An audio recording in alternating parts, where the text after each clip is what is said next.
সুনামগঞ্জের দোয়ারা বাজার থেকে বড় কাপন পর্যন্ত সড়কের কার্পেটিং কাজে অনিয়মের অভিযোগ উঠেছে।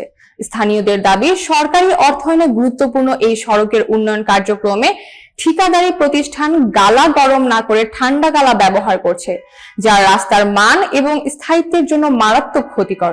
এলাকাবাসী জানান, এইভাবে কার্পেটিং করলে সড়ক ঠিকমতো বসছে না এবং কয়েক মাসের মধ্যে রাস্তা নষ্ট হয়ে যেতে পারে।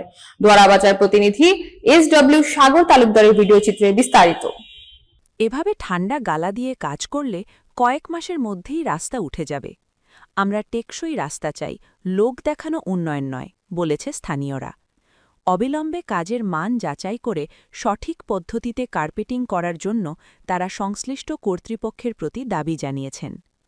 প্রতিবাদকারীরা আরও জানিয়েছেন, দ্রুত তদন্ত ও দায়ী ঠিকাদারের বিরুদ্ধে ব্যবস্থা না নিলে তারা বৃহত্তর আন্দোলনে যেতে বাধ্য হবেন। স্থানীয়রা জানিয়েছেন, সড়ক ভাঙা অবস্থায় চলাচল বিপজ্জনক হয়ে উঠেছে। যানবাহন চলাচলে দুর্ভোগের পাশাপাশি দুর্ঘটনার ঝুঁকিও বেড়েছে। দোয়ারা বাজার বড়কাপন সড়কটি সুনামগঞ্জ জেলার একটি গুরুত্বপূর্ণ রুট হওয়ায় সঠিক কার্পেটিং না হলে স্থানীয় জনগণের দৈনন্দিন জীবন এবং বাণিজ্যিক কর্মকাণ্ডে প্রভাব পড়বে।